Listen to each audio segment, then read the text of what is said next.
নমস্কার, আমি ডক্টর রাজু বিশ্বাস, আরামের ডেন্টাল কলেজের একজন চিকিৎসক এবং ইন্ডিয়ান ডেন্টাল অ্যাসোসিয়েশন পশ্চিমবঙ্গ রাজ্য শাখার সাধারণ সম্পাদক। আজ আমরা যেটা ডিসকাস করব সেটা হলো মাড়ি থেকে রক্ত পড়া। আপনারা যদি দেখেন তাহলে আমাদের রাজ্যের প্রায় 50% উপর মানুষ আছেন যাদের মাড়ি থেকে রক্ত পড়ে। সেটা ব্রাশ করার সময় পড়তে পারে, কিংবা ব্রাশ না করার সময়ও রক্ত পড়তে পারে, খাওয়া দাওয়ার সময়ও রক্ত পড়তে পারে। এটা একটা খুব কমন ডিজিজ। সাধারণ মানুষ এটাকে বেশিরভাগ সময় বলে থাকে যে আমার পাইরিয়া হয়েছে, অর্থাৎ মুখ থেকে রক্ত পড়ছে, একটা দুর্গন্ধ বেরোচ্ছে। এটাকে আমরা মাড়ির রোগ বলি। মাড়ির রোগ প্রধানত দু ধরনের, একটা হচ্ছে জিঞ্জিভাইটিস এবং আরেকটির নাম হচ্ছে পেরিওডন্টাইটিস। গাম জিঞ্জিভা অর্থাৎ মাড়ি, সেটার যখন প্রদাহ হয় অর্থাৎ ফুলে যায়, ইনফ্লামেশন হয়, তখন প্রাইমারি স্টেজে আমরা তাকে বলি জিঞ্জিভাইটিস। এটাই যখন অনেক দিন ধরে পারসিস্ট করে যায়, সেটা একটা ক্রনিক রোগে পরিণত হয়, তখন আমরা তাকে বলি পেরিওডন্টাইটিস। দুটোর একটা সাময়িক ট্রিটমেন্ট হলে সেরে যায়, আর ট্রিটমেন্ট না করলে সেটা ক্রনিক হয়ে পেরিওডন্টাইটিসে পরিণত হয়। এই মাড়ির রোগ কিন্তু শরীরের অনেক ক্ষতি করে। এটা মূলত হয় যদি আমরা মুখের স্বাস্থ্যের যত্ন না নিই। আমাদের দুর্ভাগ্য যে আমাদের দেশের প্রায় জনসংখ্যার অর্ধেক এখনো তারা টুথপেস্ট এবং টুথব্রাশ ব্যবহার করেন না। অর্থাৎ 50% মানুষ এখনো ওরাল হেলথ কেয়ারের বাইরে। এরপর যারা টুথপেস্ট টুথব্রাশ ব্যবহার করেন বাকি 50%, তাদের মধ্যে অনেকেই জানেন না যেটা কিভাবে ব্যবহার করতে হয়, কখন ব্রাশ করতে হয়, খাওয়া দাওয়ার পর আমাদের কি করা উচিত। আমরা চেষ্টা করি সবসময় যে যতটা জনগণকে অ্যাওয়ার করা যায়, সতর্ক করা যায়, তাদেরকে জানানো যায়, এই প্রচেষ্টা আমাদের চলছে এবং তাতে আমরা তার একটা এফেক্টও পাচ্ছি। এবার আসি যে মুখের স্বাস্থ্যর যত্নটা আমরা কি করে নেব। মুখ এমন একটা জিনিস যেটা আমরা কথা বললে ওপেন হচ্ছে, শ্বাস প্রশ্বাস নেওয়ার সাথে সাথে ওপেন হচ্ছে, এবং এটাই একমাত্র এরিয়া যেটা ওপেন টু আওয়ার বডি। অর্থাৎ আমাদের শরীরে যা ঢুকছে সব কিন্তু এই মুখগহ্বরের মাধ্যমে ঢুকছে। তার জন্যই কিন্তু আমরা কোভিডের সময় মাস্ক ইউজ করতাম, তার কারণ যাতে একজনের থেকে আরেকজনের কাছে ইনফেকশন ছড়িয়ে না পড়ে। তো এই মুখের যত্ন নেওয়ার জন্য প্রারম্ভিক যেটা আমাদের মাথায় রাখতে হবে, আমরা যতবার খাওয়ার খাবো, সেটা আমাদের ব্রেকফাস্ট, লাঞ্চ, ডিনারই হোক, কিংবা এদের মাঝের যে কোনো বিকেলের স্ন্যাক্স, কিংবা আমরা যখন আরেকটু কিছু খেলাম, সেটার পরে আমাদের কিন্তু জল দিয়ে মুখটাকে ধুয়ে নিতে হবে। হয়তো আমরা রাস্তায় খেলাম, তৎক্ষণাৎ আমাদের হাতে সেই অপশনটা নেই যে আমরা মুখ ধুয়ে নেব, কিন্তু আমরা যখনই বাড়িতে ফিরে যাব কিংবা আমাদের অফিসে ফিরে যাব, যেখানে সেই ইনফ্রাস্ট্রাকচারটা আছে যে আমরা মুখ ধুয়ে নিতে পারবো, সেটা কিন্তু আমাদেরকে করে নিতে হবে। আর ব্রাশ করতে হবে। ব্রাশটা কখন করতে হবে? আমাদের মেজরিটি মানুষ রাতের বেলা খাওয়া দাওয়ার পর ব্রাশ করেন না। রাত্রেবেলা আমরা খাওয়া দাওয়া করলাম, করার পরে আমরা শুয়ে পড়লাম। এবার ভাবুন, সারা রাত আমাদের মুখে কি সারাদিন যা খাবার আমরা খেয়েছি তার অংশটা মুখের মধ্যে থেকে গেল। কারণ কুলকুচি করলেই, মুখ ধুলেই তো সমস্ত কিছু বেরিয়ে যাচ্ছে না। দাঁতের বিভিন্ন সারফেসে আটকে থাকে, কখনো কখনো মাড়িতে, কিছুটা জিভে আটকে থাকে। তো তারা সারা রাত খাবারটা মুখে থাকছে, জীবাণু ব্যাকটেরিয়া তার মধ্যে খেলা করছে, তারা বড় হচ্ছে এবং তারা আমার মুখের ক্ষতি করছে। এই ক্ষতিটাকে অ্যাভয়েড করতে গেলে যেটা করতে হবে, দিনের শেষে ঘুমোতে যাওয়ার সময় অবশ্যই আফটার ডিনার আমাদেরকে ব্রাশ করতেই হবে। ব্রাশ আমরা কিভাবে করব সেটাও আমরা যেরকম খুশি নিলাম করলাম, ব্যাপারটা সেরকম নয়। আমাদের অনেকেরই যেটা ব্রাশ করার পদ্ধতি, সেটা হলো আমরা ব্রাশটা নিয়ে এই রকম ভাবে ব্রাশ করতে থাকি। তাতে কিন্তু আখেরে খুব একটা লাভ হয় না। ব্রাশ করতে গেলে ব্রাশটা করতে হবে, ব্রাশের যে ব্রিসেলস গুলো থাকে টুথব্রাশের, সেই ব্রিসেলস গুলো মাড়ি থেকে দাঁতের দিকে আসবে, অর্থাৎ ওপরের দাঁতের ক্ষেত্রে ওপর থেকে নিচে, আর নিচের দাঁতের ক্ষেত্রে নিচ থেকে ওপরে। আমাদের কিন্তু এই পদ্ধতিতে ব্রাশ করতে হবে। আর ব্রাশ করা একটা ঘন্টার পর ঘন্টা পদ্ধতি নয়, কিন্তু আপনি যদি ঠিকভাবে ব্রাশ করেন 1 থেকে 1.5 মিনিট সাফিসিয়েন্ট ব্রাশ করার জন্য। আর একটা কনসেপ্ট আছে যে এই ব্রাশের সাথে সাথে আমরা ভুরি ভুরি টুথপেস্ট নিলাম, এটাও কিন্তু রং কনসেপ্ট। একটা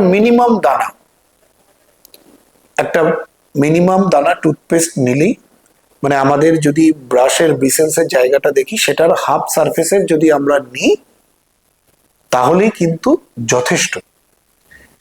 আর আরো একটা ধারণা আছে যে আমরা কোন টুথপেস্ট ইউজ করব। যে কোনো টুথপেস্ট ইউজ করতে পারেন, মাথায় রাখবেন কোনো টুথ পাউডার নয়, কারণ পাউডারে অ্যাব্রেসিভ বেশি থাকে, সেটা কিন্তু দাঁতের ক্ষয় করে। বাজারে যত রকম নন মেডিকেটেড টুথপেস্ট আছে, যেগুলো রেজিস্টার্ড, বহুদিন ধরে ব্যবহার করা হচ্ছে, সেগুলো আপনারা করতে পারেন। কিন্তু মেডিকেটেড টুথপেস্ট অবশ্যই দন্ত চিকিৎসকের পরামর্শে ব্যবহার করবেন। আর এই টুথব্রাশটা অ্যাটলিস্ট 2-2.5 মাস অন্তর অন্তর আপনাদেরকে কিন্তু বদল করে নেওয়া উচিত, কারণ তারও এফিকেসি, ফাংশনাল অ্যাক্টিভিটিটা টুথব্রাশের নষ্ট হয়ে যায়। আর টুথব্রাশ বিভিন্ন রকমের হয়, সফট, হার্ড, তবে চেষ্টা করবেন সফট টুথব্রাশ ইউজ করতে, তাতে দাঁতের সারফেস গুলো ভালো থাকে, মাড়িটাও ভালো থাকে এবং ক্লিনিংয়েও কোনো অসুবিধা হয় না। ফুড পার্টিকেলস যেগুলো জমে থাকে সেগুলো বেরিয়ে যায়। আর শুধু রাতে খাওয়া দাওয়ার পরে কি ব্রাশ করব? এই যে যারা সকালে বলেন যে উঠেই ঘুম থেকে আগে ব্রাশটা করে দিলেন, রাতে করেন না, সকালে ব্রাশ করুন অবশ্যই, কোনো অসুবিধা নেই। চেষ্টা করুন ব্রেকফাস্ট করে অফিসে স্কুলে বেরোনোর আগে কিংবা ঘরে থাকলেও আফটার ব্রেকফাস্ট আপনি ব্রাশটা করতে। তার কারণ আপনি রাতে যখন টুথব্রাশ ইউজ করেই শুচ্ছেন, তারপর তো আপনি কিছু খাওয়া দাওয়া করছেন না, খুব বেশি হলে রাতে একটু জল খেতে পারেন। তো আমার মুখের মধ্যে এমন কিছু লেগে থাকছে না যেটা সকালে ঘুম থেকে উঠেই আমাকে আবার ব্রাশ করতে হবে। সেক্ষেত্রে আমরা জল দিয়ে মুখ ধুয়ে নিতে পারি, নর্মাল জল অথবা একটু ঈষদুষ্ণ গরম জলে ধুয়ে নিতে পারি, মুখের স্বাস্থ্য ভালো থাকবে। তারপর আপনি ব্রেকফাস্ট করুন, ব্রেকফাস্ট করে বেরোনোর আগে আপনি আরেকবার ব্রাশ করে নিন, তাহলে দেখবেন মুখের স্বাস্থ্য খুব ভালো থাকবে। এছাড়া আমাদের মুখের স্বাস্থ্য ভালো রাখতে গেলে যেটা করতে হবে, বছরে 1 থেকে 2 বার দন্ত চিকিৎসকের পরামর্শ নিতে হবে, কারণ মুখের ভেতরটা আমরা সচরাচর দেখতে পাই না। আর আমরা যখন আয়নার সামনে দাঁড়াই তখন আমরা মুখের ভেতরটাকে দেখার চেষ্টা করি না, রাদার মুখের বাইরের পোর্শন কিংবা শরীরের বাকি অংশের দিকেই আমাদের কনসেন্ট্রেশনটা বেশি থাকে। তাই মুখের ভেতরে মাড়িতে ফুলে গেল কিনা, লাল হলো কিনা, ঘা হলো কিনা, সেটা কিন্তু আমরা সচরাচর দেখতে পাই না বা দেখার চেষ্টাও করি না। তাই সেক্ষেত্রে যাতে ফার্দার কোনো ডিজিজ হলেও সেটা যাতে একটা ক্রনিক জায়গায় না যায়, তার জন্যে আমাদেরকে কিন্তু অবশ্যই দন্ত চিকিৎসকের পরামর্শ নেওয়া উচিত। আর এই মাড়ি থেকে রক্ত বেরোচ্ছে, মাড়ি ফুলে গেছে, জিঞ্জিভাইটিস কিংবা পেরিওডন্টাইটিস, সেক্ষেত্রে তো আপনাকে ট্রিটমেন্ট অবশ্যই করতে হবে, দন্ত চিকিৎসকের কাছে যেতে হবে, সেটা সরকারি ক্ষেত্রে হোক বেসরকারি ক্ষেত্রে হোক। তারা মেডিসিন প্রেসক্রাইব করবেন, মাউথ ওয়াশ প্রেসক্রাইব করবেন, যদি কোনো টুথপেস্টের দরকার হয় স্পেসিফিক সেটাও তারা সাজেস্ট করবেন। তারপর যেটা হবে গাম ট্রিটমেন্ট অর্থাৎ স্কেলিং, সেটা কিন্তু করতে হবে। এক্ষেত্রেও মানুষের একটা ভ্রান্ত ধারণা আছে যে আমরা যদি স্কেলিং করি, যেটাকে আমরা ওরাল প্রোফাইল্যাক্সিস বলি, সেই স্কেলিং করলে নাকি মাড়ি আলগা হয়ে যায়, দাঁত পড়ে যায়, দাঁত নড়ে যায়। এটা সম্পূর্ণ ভ্রান্ত ধারণা। এই ভ্রান্ত ধারণার বশবর্তী হয়ে আপনারা ট্রিটমেন্ট করবেন না, এরকম যেন না হয়। মাড়ির কোনো রোগ হলে আপনাদের কিন্তু অবশ্যই চিকিৎসকের সাথে পরামর্শ করে মেডিসিন নিয়ে তারপর স্কেলিং করতেই হবে। কিছু ক্ষেত্রে স্কেলিংটা যেমন সুপ্রাজিঞ্জিভাল হলেই হয়ে যায়, অর্থাৎ মাড়ি এবং দাঁত যেটা ভিজিবল সেই পোর্শনটাই, এবং অনেক ক্ষেত্রে সেটা কিন্তু ডিপ সারফেস মাড়ির ভেতরেও কিন্তু করতে হয়, দাঁত আর মাড়ির জাংশনের মধ্যে থেকে আন্ডারমাইন ভেতরের দিকে করতে হয়, সেটাকে আমরা সাবজিঞ্জিভাল স্কেলিং বলি। তার সাথে কিছু ক্ষেত্রে আমাদের যে দাঁতের যে রুট অর্থাৎ দাঁতের গোড়া, যেটা আমরা দেখতে পাই না হাড়ের মধ্যে থাকে, সেটাকেও কিন্তু এবড়ো খেবড়ো হয়ে যায়, সেটাকেও কিন্তু রুট প্লেনিং করতে হয়।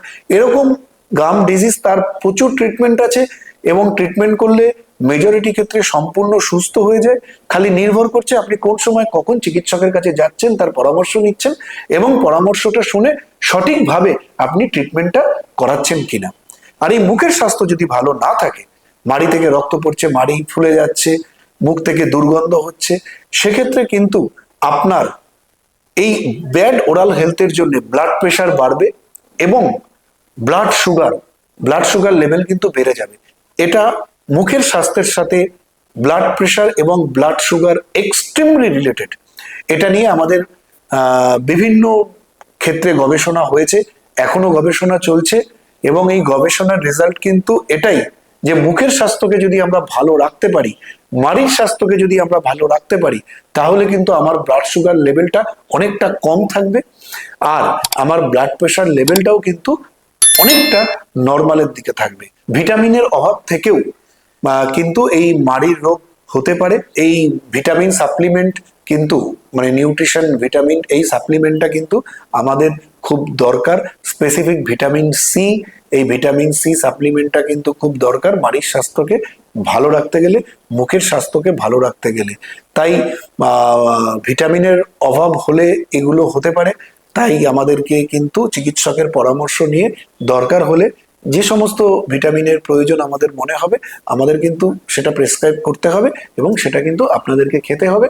তাহলে কিন্তু মুখের স্বাস্থ্যটা ভালো থাকবে। সুন্দর মুখ, সুন্দর মুখের স্বাস্থ্য আমাদের বাকি শরীরের ওভারঅল জেনারেল হেলথটাকেও কিন্তু খুব ভালো রাখতে সাহায্য করে। থ্যাংক ইউ, নমস্কার।